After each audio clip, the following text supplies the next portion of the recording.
Eu vou convidar você a ir ao livro do patriarca Jó, no capítulo 5, a partir do verso 17. Diz assim: bem-aventurado é o ser humano a quem Deus corrige. Jamais desprezes a repreensão de Shaddai onipotente, pois é ele quem abre a ferida, mas ele mesmo a trata. Ele fere, mas com suas próprias mãos pode curar. Isso te lembra alguma coisa? Isso nos lembra a passagem de Oséias, né? Ele fez a ferida, ele mesmo a ligará. E o que acontece com o livro de Jó? Você já reparou que o livro de Jó tem 42 capítulos, que representam 3 anos e meio, 1290 dias, tempos e metade de um tempo, que mais? 42 meses, que isso representa metade do tempo do reinado do anticristo, que é um tempo que nós classificamos, nós não, a Bíblia classifica como o período da grande tribulação. E cá entre nós, o que Jó está passando é uma grande tribulação. E Jesus falou que daquele dia igual não houve, depois não haverá. E isso está tipificado aonde? Em Jó. Jó aqui está representando, com seu sofrimento, está representando os judeus da grande tribulação. Depois vão receber tudo em dobro? Vão receber tudo em dobro, como Jó recebeu. Então, irmão, veja, o livro de Jó tem esta particularidade também, em que Jó tipifica os judeus. E essa coisa horrenda, eu imagino que você esteja lendo o livro de Jó, eu imagino, e eu te incentivo a lê-lo completamente. Você vai ver Jó, principalmente nesta versão da King James atualizada, você vai ver declarações de Jó, olha, horrendas, de coisas que ele diz, e essa Bíblia deixa assim bem clara nos seus textos, coisas que Jó estava passando. Ele descreve detalhadamente coisas que ele está passando, que estão acontecendo com o corpo dele, com a carne dele, que as outras versões bíblicas não dizem. Eu já li o livro de Jó em outras versões bíblicas e nunca tinha atentado para tantos detalhes quanto essa Bíblia King James atualizada descreve. São coisas realmente assustadoras, né? Então, é um período que nós podemos classificar Jó num período de grande tribulação. E o seu livro tem 42 capítulos, que é justamente o tempo da grande tribulação, né? 42 meses, tempos, metade de um tempo, tudo aquilo que nós já observamos. E aqui Jó está justamente mencionando, ou melhor, nós conseguimos lembrar claramente no verso 18, ele é quem abre a ferida, mas ele mesmo a trata. Justamente a expressão de Oséias, no capítulo, parece 6, verso 3, se não me falha a memória, em que diz, ele fez a ferida e a ligará. Depois de 2 dias, nos revigorará, e ao 3º dia estaremos diante dele. Exatamente após aquele massacre da grande tribulação em que Israel hoje, e até aquele momento que vai se acentuar mais, está vivendo debaixo de uma maldição que ainda será demonstrada como 1000 vezes, 10.000 vezes pior do que qualquer outra coisa que o ser humano já viu, mas depois eles vão ser restaurados, como escreve o apóstolo Paulo e como toda a Bíblia profeticamente fala, desde Gênesis até Apocalipse, que Deus os restaurará. Mas nunca imagine você que eles serão restaurados acima da igreja. Não. A igreja é a glória de Jesus Cristo, não os judeus. Tá, meu irmão? Nunca esqueça disso. A glória de Cristo é a igreja, não os judeus. Ele veio e morreu e deu o seu sangue. E aqueles que aceitaram o seu sacrifício e o seu amor se transformaram em igreja. Então nunca os judeus estarão acima da igreja. Ninguém, nada do que se levante sobre o globo terrestre, nada de forma alguma estará acima da igreja que viveu e morreu por Cristo Jesus.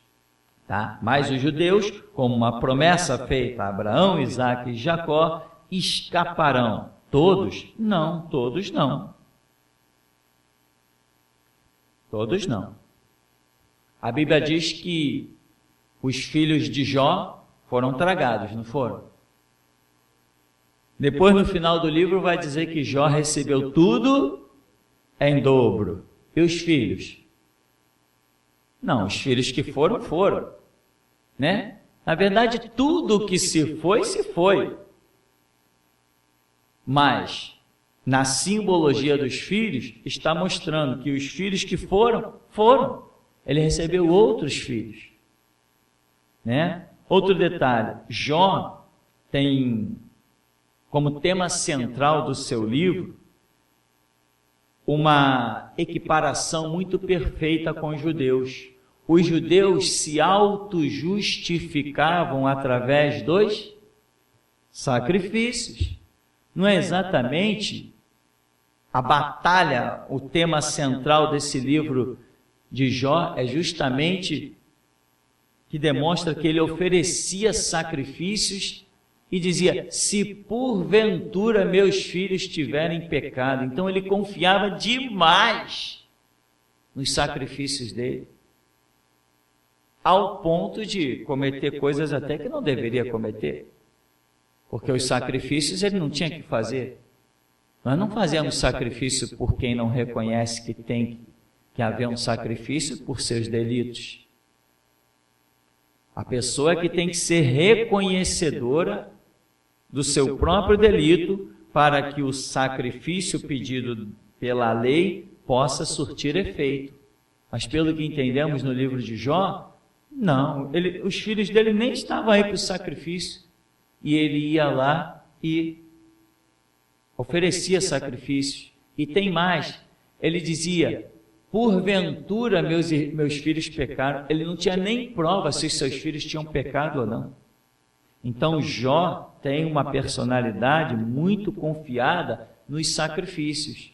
E este é exatamente o retrato falado dos judeus, que acreditavam na questão dos sacrifícios e se sentiam plenamente justificados, sem demonstrar, na verdade, um coração voltado para Deus, né? Jesus depois diz, esse povo me honra com os lábios, mas seu coração está longe de mim. Então, temos estes detalhes, e outra coisa que nós temos ainda nessa tipologia de Jó, como a nação judaica passando pela grande tribulação, nós temos a memória da esposa de Jó. Esposa é alguém que tem uma aliança. Mulher é símbolo de uma organização. Então, quando os judeus, na tipologia de Jó, estiverem passando pela grande tribulação e ainda assim quiserem manter princípios de Deus, porque nós sabemos que vão ter que manter, senão a Bíblia diria claramente que eles seriam exterminados, e se não vão ser exterminados, significa que vão manter algum princípio de Deus. Quando eles estão tentando manter este princípio de Deus, uma organização que é tipificada pela mulher de Jó vai se aproximar deles e vai fazer uma proposta. E a proposta é: amaldiçoa o teu Deus e morre. Ou seja, os judeus vão ter aí uma organização, não sei se essa organização será a ONU ou será alguns outros países aliados. Eu sei que eles vão receber a proposta de amaldiçoar Deus e seguir o curso normal da vida. Porém, eles não vão aceitar essa proposta e vão clamar ao Deus vivo. E, obviamente, que não clamarão simplesmente ao Deus de Moisés, porque esse não vai lhes responder. Nem ao Deus de Abraão, de Isaac e de Jacó. Esse não vai responder para eles. Eles terão que clamar ao Deus de Jesus Cristo, o Deus da igreja. Este sim será a resposta para eles.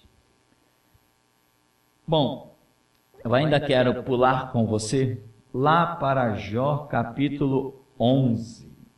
Obviamente que não daria para nós sairmos vendo tantos detalhes, nós estamos vendo assim aquilo que Deus nos deu a graça para tocar mais a nossa alma. Jó capítulo 11, verso 1 e 2, diz assim: Então Zofar, o Naamatita, abriu a boca e declarou a Jó: Ficará sem uma resposta todo esse desabafo? Concordaremos com o que esse tagarela está dizendo? Porventura tuas conversas tolas calarão os homens? Ficarás zombando sem que ninguém te passe uma descompostura? Isso aqui é o que Zofar diz para Jó. Ou melhor, diz com relação a Jó. Ele conversa com os amigos dele e ficará sem uma resposta todo esse desabafo? Concordaremos com o que esse tagarela está dizendo? É isso, é isso que os amigos de Jó estão dizendo para ele. Seu tagarela, está desabafando o quê? Tu é culpado. Irmão, esse perigo de falar sem permissão, falar sem saber, falar sem ter a obrigação, isso é um negócio muito sério. Porque existem momentos que nós temos que falar, mas esses momentos que temos que falar, eles são sempre orientados por Deus. Afinal de contas, nós somos servos, nós somos escravos. Uma vez que sou servo, que sou escravo, não tenho o direito de abrir a boca, não tenho o direito de abrir a boca sem permissão do meu Senhor.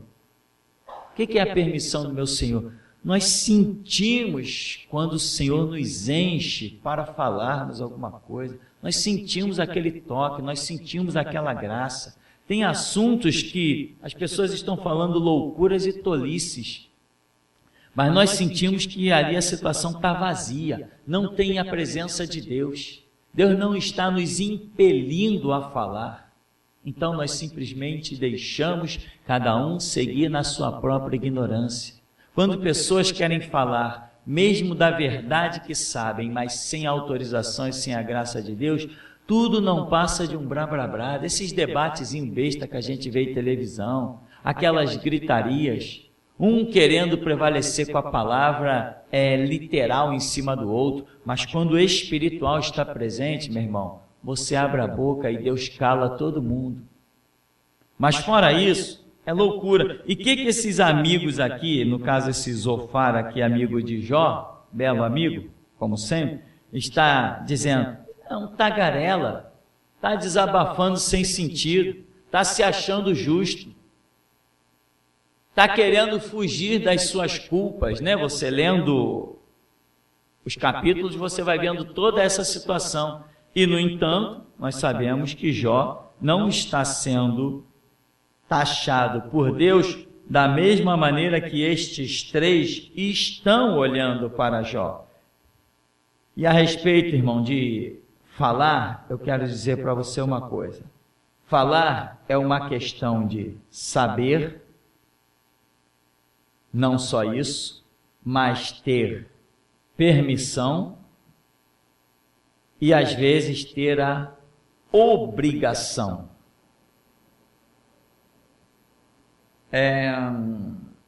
Ezequiel, eu te constituí por atalaia.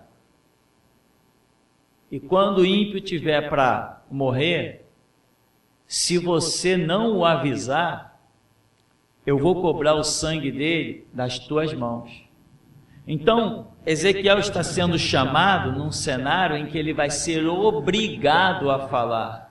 Ele não vai ter o direito de se calar, senão ele vai ser julgado pelo Todo-Poderoso por ter se calado.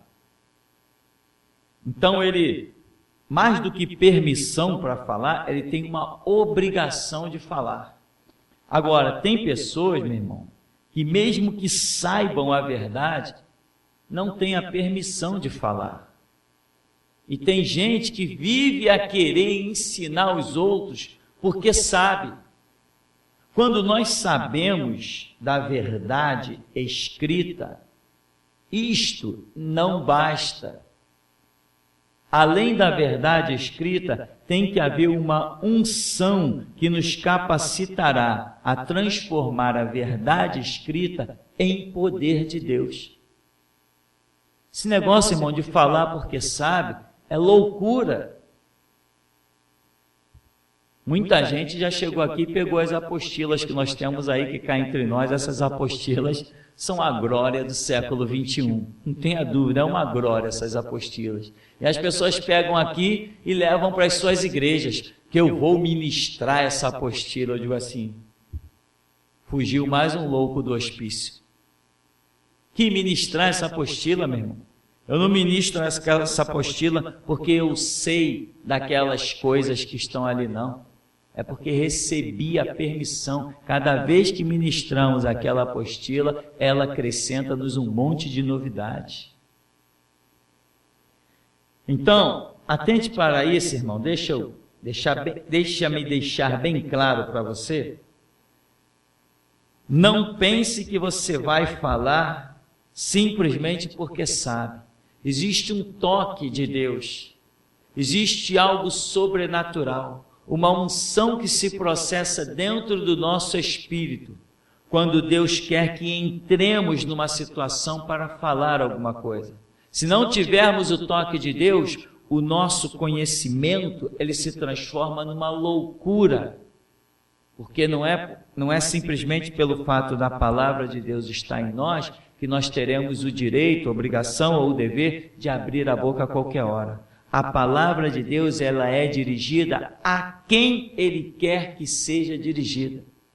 E muita gente, na verdade, até por orgulho, por exibicionismo, está por aí querendo falar daquilo que sabe biblicamente, sem Deus querer que seja dito para aquela pessoa. A Escritura diz, não lançai pérolas aos porcos, é o que muita gente está querendo fazer. Se você não sentiu a graça, se você não sentiu a unção, se você não sentiu o impelir do Espírito Santo, meu irmão, se cala, tá? Se cala, porque Deus só cobrará de nós aquilo que Ele nos mandar fazer. Então, se você se calou, Deus não te deu um sinal, você não sentiu nada, não sentiu o toque do Espírito de Deus, deixa cada um morrer na sua ignorância, porque cada um vai dar conta de si mesmo e você tem que dar conta de você. Se Deus te mandar falar, você não pode se calar. Mas se Deus não te mandar falar, quando você falar, você acaba entrando em juízo.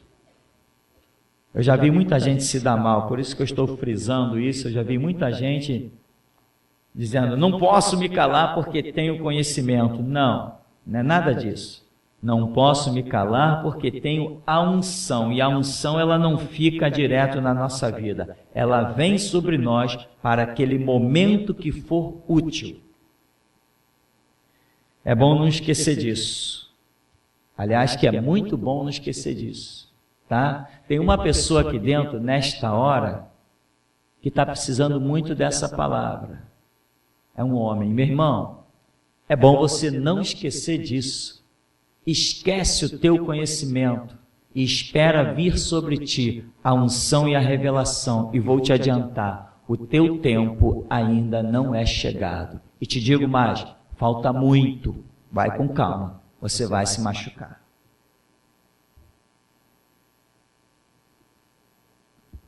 Jó, capítulo 12.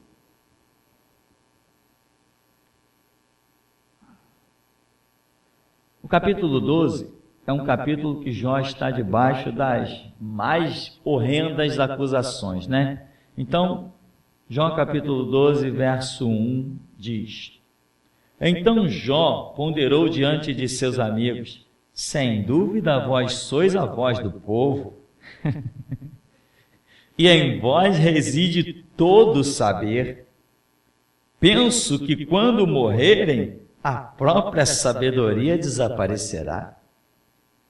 Entretanto, não sou desprovido de inteligência e tenho a mesma capacidade de pensar e refletir que habita em vocês. Hoje, contudo, tornei-me motivo de zombaria para os meus próprios amigos. Logo eu, que andava em comunhão com Deus, e ele dialogava comigo. O sincero, justo e íntegro virou um mero objeto de riso. O que acontece aqui? Jó sabe da sua integridade. Ele sabe que Deus está massacrando ele. Mas ele já procurou pela vida dele e não viu culpa. Ele procurou e não viu o pecado dele. Ele está naquela tribulação, mas como nós vamos ver o texto adiante, ele está confiante. Ele diz assim: eu vou morrer. Jó chega ao ponto de uma passagem, ele diz assim: eu vou morrer, eu vou baixar a sepultura, mas depois de eu estar no pó, eu verei o meu Deus face a face. Um homem desse não está dizendo ai de mim. Esse homem tem convicção da sua salvação, da sua integridade, e os amigos dele estão acabando com ele. Aí ele zomba, né? Diz assim, no verso 2, sem dúvida vocês são a voz do povo, e em vocês reside todo o saber. Eu penso que quando vocês morrerem, a própria sabedoria vai desaparecer. Jó naquela situação está zombando dos seus amigos, dizendo: poxa, o que vocês falam está perfeito. Se vocês morrerem, desapareceu a sabedoria, está toda com vocês. E Jó também dá-lhe umas espadadas nos seus amigos, que é uma coisa interessante, muito profunda. Então, o que acontece com Jó? Jó está consciente da sua integridade. Meu irmão, não interessa o que você vai passar. Se você estiver consciente da sua integridade, simplesmente você vai passar. Agora, se você tiver algo na sua memória que te acuse, sabe o que você vai procurar fazer o tempo todo? Se esconder. Jó aqui não está se escondendo de Deus, não. Ele está indo na presença de Deus constantemente. Por que tu me feriste? Porque as tuas flechas me rodeiam? Porque tu range os dentes contra mim? Ora, alguém que fala assim com Deus tem confiança.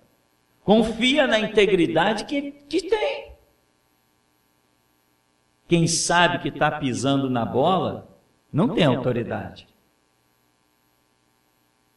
Uma vez eu estava num monte, onde se reuniam algumas pessoas, e aí fomos ao monte, eu, um rapaz que era profeta, chegamos lá no alto desse monte, tinha uma roda, e cada um que chegava se associava à roda, e tinha um rapaz no meio da roda também, e um rapaz profetizando, entregando profecia e tal, falando um monte de coisa, cheio de autoridade. E a igreja, muita gente que estava lá em cima, eu conhecia gente que diz que a igreja é mais de Bíblia, não entende nada. E esse rapaz cheio de autoridade, cheio de confiança, daqui a pouco um profeta que havia chegado no grupo que eu estava, foi dada assim a oportunidade, né, como sempre, para as pessoas falarem. Aí o rapaz que estava junto conosco falou assim: você, justamente porque estava comandando as profecias, entregando tal, falou assim: você está aí profetizando, entregando tudo, mas tem algo que você precisa renunciar. Sabe o que é você ver o semblante de uma pessoa se transformar diante dos seus olhos e a pessoa perder toda a autoridade, toda a veemência e se calar?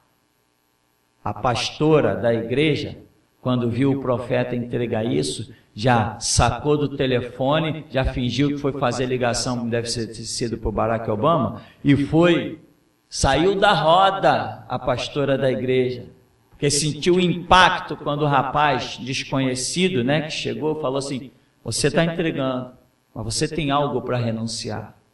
E diz assim, e eu vejo nas tuas mãos grandes correntes, são correntes que você não quer largar. Aí o homem, sabe como é que é, né? Quando você deve, irmão, não adianta contender, porque se você contender, você vai para a lona mesmo. Deus tem um nocaute de direita que não é brincadeira. Agora, já entrou gente aqui para profetizar. Eu já recebi, nesse mesmo monte, eu já recebi uma profecia. Uma vez uma senhorinha, lembra que eu falo? Estava lá no meu canto, a senhorinha desceu. Ei, moço, eu quero falar com o senhor. Pois não, senhora. Deus manda te dizer para você fechar a boca, ficar calado, tocar a tua vida. Vai contender o quê, meu irmão? Se é Deus que está falando. Eu virei para ela e falei, não, senhora, é verdade mesmo, eu aceito, eu recebo, é verdade mesmo, eu tenho que me calar mesmo. Porque eu estava auxiliando numa igreja, o pastor estava brincando com o dinheiro da igreja, estava fazendo da casa de Deus um verdadeiro covil de ladrões, e aquilo está me corroendo. E eu estou começando a me expressar. Aí ela vem e eu recebo aquela repreensão. Deus quer você calado. Falei, amém, então eu vou ficar calado. Fiquei calado e até aqui me ajudou o Senhor. Quando estávamos aqui na obra, uma vez, no comecinho, eu sempre preguei desse jeito aí que os irmãos veem, né? Meio atrevido, meio folgado, e quem olha para mim acha que eu sou um cara arrogante. Coitado. Existem pessoas humildes nesse planeta, mas com absoluta certeza, eu estou entre elas. Ninguém precisa falar da minha humildade. Eu tenho espelho e eu conheço meu Deus. Eu sei com quem eu ando. Então, entrou um rapaz aqui, eu estou pregando, com toda a veemência, com toda a intrepidez. Acabou o culto, aí o rapaz veio falar comigo. Não, porque eu te vi aí pregando, com essa veemência, tal, mas Deus manda te dizer, você tem que descer. Eu nunca gostei de confusão à primeira vista, né, irmão? Falei, irmão, tá bem, amém, amém, irmão, amém. Sabia que não era nada de Deus, não tinha mais ninguém, ele foi o último a sair, porque me entregar uma profecia no particular, irmão, pode me chamar até de pilantra, sem vergonha, cafajeste, outras coisas mais, entra por aqui, sai por aqui. Mas me entrega uma falsa profecia na frente dos outros que você vai ver. Eu não tenho nada de ovelha, eu sou leão e tigre, sou violento. Se você me entregar algo na frente dos outros, certifique-se que Deus está falando contigo, senão você vai sair morto. Eu sei com quem eu ando, eu sou louco, eu não tenho consciência dos meus passos, não? Eu não sei o que vai no meu coração, não? Se eu odeio, se eu amo, se eu quero matar, se eu quero estuprar, se eu quero dar a vida por Cristo, será que eu não sei, não? Sou maluco? Aí o camarada vem, não, Deus manda você descer. Eu falei, tá, irmão, amém, amém. Aí quando ele viu que eu fiquei calado, aí ele cresceu. Não, irmão, por quê? Porque Deus... Eu falei, ô irmão, alto lá, vamos com calma. Aqui não tem ninguém para diminuir, não tem ninguém para largar orgulho nenhum, porque eu não considero minhas nem as roupas que eu visto. Você está muito enganado. E tem um detalhe, você não é profeta nenhum, você é um falso profeta, de profecia você não entende nada, nem Bíblia você não sabe quantos capítulos tem. Então você não recebe a profecia, não, tremeu todo na base. Eu falei, não recebo não, porque você não é profeta. Me diz qual é a tua igreja que eu vou lá para ver você profetizar. Se você não profetiza nem na tua igreja, tu ia vir profetizar na minha, meu. Me dá teu endereço. Não. Eu falei, tchau, meu irmão. Amém, meu irmão? Quando você deve, não adianta contender, porque se Deus é teu inimigo, quanto mais você contende, mais para a lona você vai. E mais difícil vai ser de você se levantar. Agora, se você sabe, como Jó sabe como anda, em que ele está diante de Deus, cadê a minha transgressão? Por que tu me feres? Por que a minha carne? Por que tu me faz sofrer a tal ponto que eu tenho que mastigar a minha carne? Jó está buscando diante de Deus com palavras que nós vemos que é de um homem confiante. E os seus amigos estão arrebentando com ele. Aí ele diz assim, quando vocês morrerem, acabou a sabedoria do mundo, vocês são muito sábios. Então, irmão, essa é uma realidade de muita gente, não ter firmeza na sua integridade perante Deus. Não ter firmeza porque realmente não tem caráter. Tem pessoas que estão dentro da igreja para se dar bem. Quantos nós já tivemos aqui? Tudo o que fazia não era nada pensando na obra de Deus, era pensando em si mesmo. Capítulo 16, ainda no capítulo 12, melhor, no verso 16, diz assim: a Deus pertence toda a força e o saber, tanto o enganado quanto o enganador a ele pertencem. Ele dispensa os conselheiros e faz os juízes de tolos. Liberta-nos das algemas postas pelos reis e lhes amarra uma corda à cintura. Despoja os sacerdotes, abate e humilha os homens que se acham em posições indestrutíveis. Silencia os lábios dos conselheiros de confiança e retira a sabedoria dos anciãos. Esse trechozinho aí, do verso 16, especificamente até o 19, por exemplo, mostra que Jó está demonstrando uma confiança num conhecimento. Ele está demonstrando um conhecimento. O que é esse conhecimento? Uma confiança sem temor. Ele diz: a Deus pertence toda a força, o enganador pertence a ele. Ele dispensa conselheiros, ele nos liberta das algemas postas pelos reis e amarra a cintura dos reis, ou seja, ele limita a ação dos reis. Ele despoja os sacerdotes e abate e humilha os homens que pensam estar em posições indestrutíveis. Olha o conhecimento deste homem. Olha a fé que tem este homem. E ele, tem algo que ele diz: despoja os sacerdotes. O que significa um homem entender que Deus despoja, destitui sacerdotes? Primeiro, ele tem que entender que o sacerdote somente Deus institui. E se Deus institui um sacerdote, ninguém o pode destituir. Ele está dizendo, esta posição tão elevada e tão intocável de um sacerdote, Deus é tão tremendo que ele pode destituir um sacerdote. Esse homem tem um conhecimento de Deus, irmão,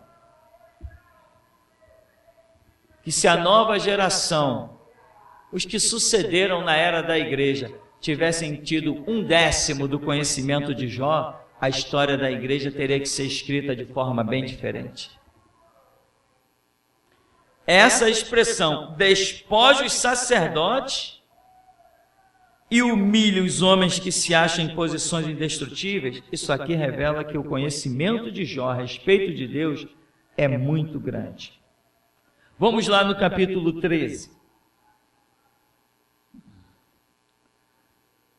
Capítulo 13 diz assim, é Jó falando, né? Tudo isso meus olhos observaram atentamente e meus ouvidos ouviram e compreenderam muito bem. O que sabeis, eu também sei.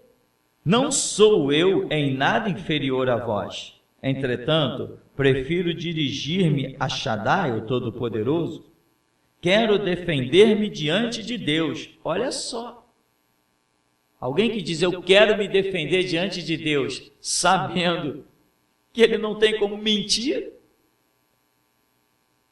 é muita confiança, irmão. E um homem que tem esse tipo de confiança, esse faz diferença em toda a sua geração. Cada dia de um homem desse é uma história que Deus pode escrever. Imagina alguém. Vocês todos estão me acusando. Pois bem, a minha defesa será diante de Deus. Eu não tenho medo de nada. Não temo a nada. Quem diz, Deus, julga tu a minha causa. Epa, o que esse homem está temendo? Se ele sabe que Deus é verdadeiro e não pode ser corrompido. Agora, quem tem medo, nunca vai dizer, Deus, toma minha causa nas tuas mãos e julga segundo a tua reta justiça. Quem tem alguma coisa em falso, nunca vai ter uma atitude dessa.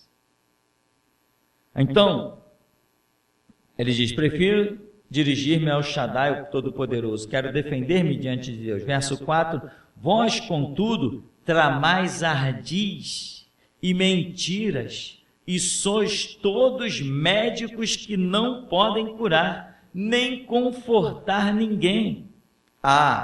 Antes ficasses absolutamente calados, porquanto desse modo ainda passaríeis por sábios. Sendo assim, rogo que dai atenção agora à minha defesa e escutai os argumentos dos meus lábios. Pensais pregar em nome de Deus com reflexões e discursos fraudulentos? Com linguagem iníqua e mentirosa? Defendereis a sua pessoa? Pleiteareis e contendereis a favor de Deus? Já está dizendo assim, o que vocês estão dizendo? Que discurso é esse a meu respeito? Que eu estou errado, que eu estou em pecado? É o que os amigos estão dizendo a respeito dele. E ele diz assim, vocês, como é que é? Vocês estão pensando em defender, aqui quando ele diz no verso 8, defendereis a sua pessoa, quer dizer, a pessoa de Deus, e pleiteareis e contendereis a favor de Deus. Vocês vão defender Deus nessa minha causa? Vocês é que estão pleiteando a favor de Deus? Irmão, muita gente, quando está bem e se sente seguro, vê os outros em desvantagem, nos seus vales da sombra e da morte, muitos crescem. Eu não estou passando por isso, então eu sou melhor do que aquela pessoa. Quando, na verdade, nós já vimos que as grandes provas são para os melhores. Covas, fornalhas, encarar gigantes no vale da sombra e da morte, isso são para os bons, para os melhores de Deus. Porque a quem tem, ser-lhe-á dado, e quem não tem, até o que tem lhe será tirado. Mas esses amiguinhos aqui de Jó, eles começam a querer falar em nome de Deus. E Jó diz assim, o quê? Com esses discursos mentirosos? Porque Jó conhece a sua pessoa. Jó conhece os seus atos. Ele diz, vocês falando desse jeito, vocês querem falar em nome de Deus? Vocês querem defender a pessoa de Deus? Porque Jó está dizendo assim, Deus, por que tu me feres? Cadê o meu pecado? Jó está contendendo, né, num bom sentido, com Deus. E eles estão dizendo assim, esse cara é um tagarela. Ele ainda, depois de todo o pecado dele, de todas as iniquidades, porque se Deus fez isso com ele, é porque ele é merecedor mesmo disso. E eles começam a querer falar em nome de Deus, e Jó está dizendo, vocês, com esse discurso, sabe o que eu atento aqui, irmão? A minha experiência de vida nessa caminhada, o que eu tenho visto? Muitas pessoas pensam que estão falando em nome de Deus. Muita gente se acha certo. Irmão, quando o homem esquece de Mateus 6,6, ele vai sempre estar errado. Sempre. Enquanto o homem não lembrar de entrar no seu quarto, fechar sua porta e falar com Deus, ele vai sempre estar errado. Você vê que aqui, eles olham Jó reclamando, parte para cima de Jó. Eles veem a situação de Jó, parte para cima de Jó. Os bichos estão revolvendo na carne de Jó. Jó está em situação horrenda. Eles partem para cima de Jó. Não, para você estar nessa situação, é porque você pecou mesmo. Deus vai acabar contigo. Te arrepende, seu pecador. mas em nenhum momento disse que um dos amigos de Jó foi orar e Deus lhes falou algo que eles pudessem falar. E eu te afirmo, toda vez que o homem falar, sem primeiro ter passado em Mateus 6,6, ele vai estar cavando a própria sepultura. Quando surgiu por aí esse templo de Satanás chamado Igreja Mundial do Poder de Deus, é isso, né? O tal Valdemiro Santiago. Muitas pessoas diziam para mim, pastor, o que você acha da Igreja Mundial do Poder de Deus? Eu falei, não sei, não conheço essa igreja. Mas pastor, está até na televisão, mas eu não vejo televisão. E era tanta gente perguntando por e-mail, o nosso seminário aqui, as pessoas perguntando, eu dizia assim, eu vou ver que tal igreja é essa aí. Aí eu fui lá ver que igreja era aquela. Quando eu olhei o homem distribuindo a água ungida, o pão ungido, e outras coisas mais, um monte de engano, nada da palavra, eu falei, isso aí é um templo de Satanás. Mas vamos ver se Deus pensa igual a mim. A Bíblia não diz que os caminhos dele são diferentes do meu? Que os pensamentos dele são diferentes do meu? Aí eu dei uma passadinha lá em Mateus 6,6. Quando eu voltei, a próxima pergunta, pastor, o que você acha da Igreja Mundial do Poder de Deus? É um templo do diabo e todos que estão lá servem a Satanás. Ponto final. Quem vai se levantar contra isso? Pode se levantar, mas não vai vencer, porque isso não foi produzido na minha cabeça, isso foi revelado ao meu espírito. Antes de falar, meu irmão, dê uma passadinha lá, Mateus 6,6. Os amigos de Jó não fazem isso, eles se acham sábios. Jó diz assim, quando vocês morrerem, acabou a sabedoria. Engraçado que eu já vi gente dizendo assim para os outros, alguém no meio da rua, uma vez alguém falou assim, rapaz, você é muito sábio, que pena quando você morrer, porque a sabedoria do mundo vai ser extinta. Essa pessoa que zombou uma vez de um rapaz, devia ter lido isso aqui, né? Que tem pessoas que se acham a própria sabedoria. Sabedoria, irmão, é você repetir o que Deus te diz, porque Ele é a sabedoria. Então, nós temos aqui esse texto em que as pessoas pensam que estão falando em nome de Deus, cheios de razões, cheios de convicções, quando na verdade o retrato é outro bem diferente. Para nós encerrarmos este bloco, no verso 15 desse mesmo capítulo 13, diz assim, Deus poderá me aniquilar, mas não tenho outra saída. No entanto, defenderei minhas atitudes e meu modo de andar diante dele. Isso também será a minha salvação e o meu livramento, pois o ímpio não terá coragem de se apresentar diante dele. Olha essa expressão, meu irmão. Eu estremeço. Olha o que Jó diz, eu vou me defender diante de Deus, eu vou defender a minha maneira de andar, eu vou defender a minha conduta, porque o ímpio, o que pratica impiedade e justiça, não vai ter coragem de aparecer diante dele. Ele está dizendo, eu tenho coragem, eu posso ver Deus face a face, não tenho culpa em mim.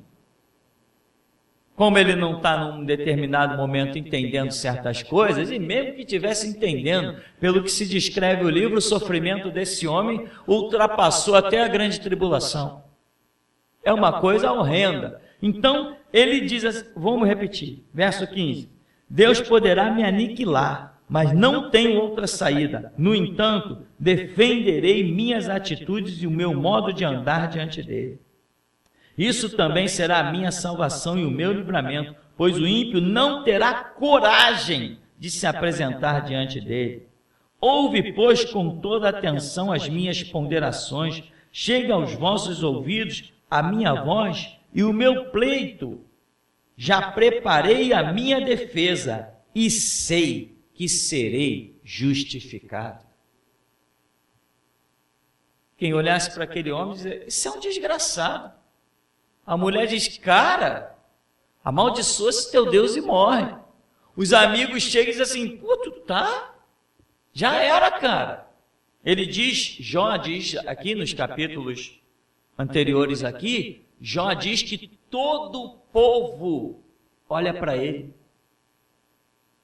Ele diz que até os servos da casa dele o desprezam. Aqueles que antes ele dava ordem, agora ele tinha que suplicar um favor. Ele diz que o povo em volta, todo mundo olhava para ele, esperando a hora que dissesse assim, acabou, caiu, morreu. Mas ele diz assim, olha, já preparei a minha defesa e sei que serei justificado. Irmão, eu te digo uma coisa, quando um homem tem esta convicção, eu te digo uma coisa, é assim que será. Quando um homem tem esta convicção, é assim que será. Quando um homem ousa dizer, não vou me esconder de Deus, eu quero que Ele julgue a minha causa. Irmão, esse homem é vencedor. Quando você vê alguém convicto, dizendo, eu chamo Deus por testemunha, meu irmão, sai do caminho desse alguém. Pode sair do caminho. Não queira contender com alguém que esteja chamando Deus como testemunha. Não queira nem saber se a pessoa está certa ou está errada, não. Sai do caminho. Porque ele diz aqui, olha, e eu realmente acredito nisso, né? Ele diz, no verso 16, isso também será minha salvação e meu livramento, pois o ímpio não terá coragem de se apresentar diante dele. Essa coragem é sobrenatural.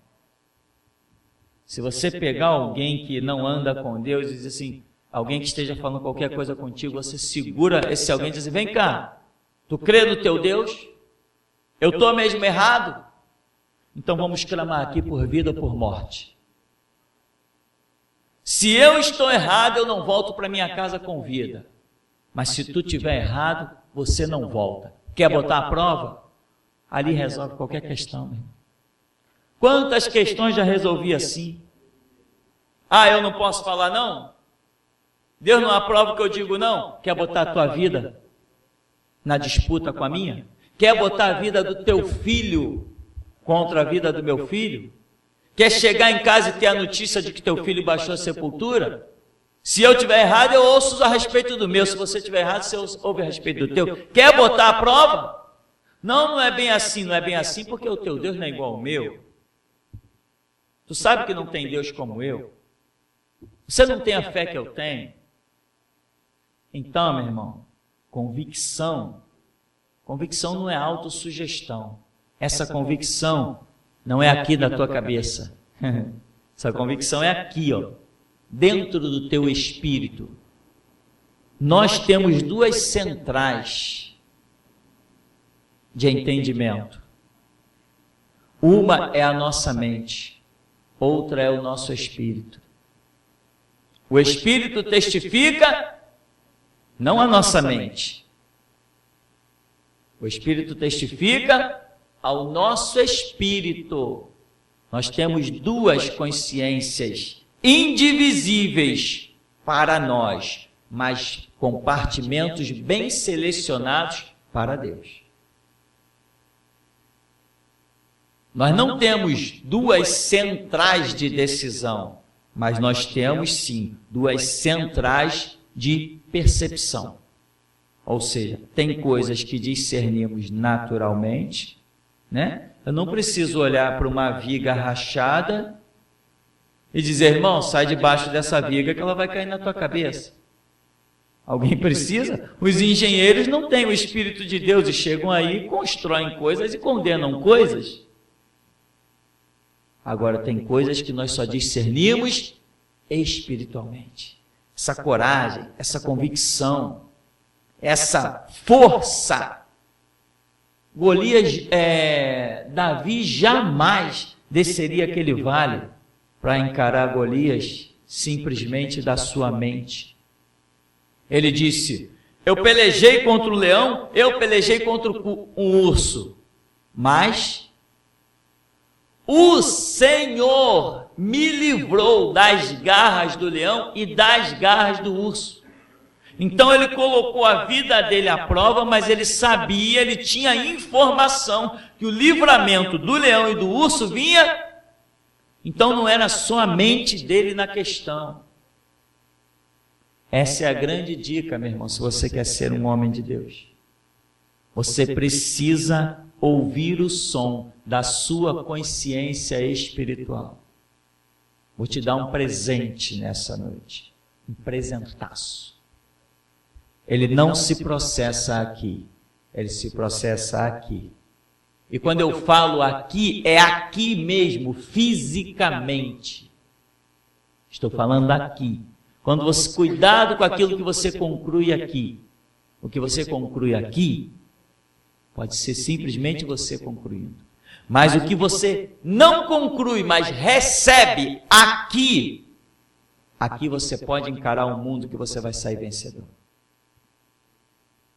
Se você fizer a estratégia, vou por aqui, por ali, outro então, e esse caminho vai ser bom, epa, você pode dar numa sepultura. Mas quando você recebe aqui, vai por esse caminho, por esse, vai pelo Mar Vermelho.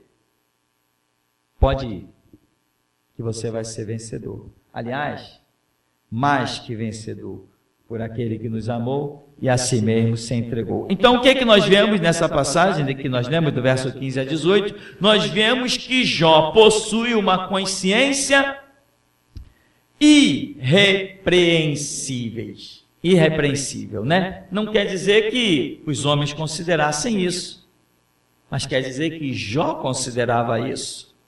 E se Jó tem essa convicção só pode vir dos altos céus. Ou seja, Deus está levando Jó pelo vale da sombra e da morte, mas sobre a vida de Jó está se cumprindo o que está escrito no Salmo 23. Ainda que eu andasse pelo vale da sombra e da morte, não temeria mal algum, porque tu estás comigo.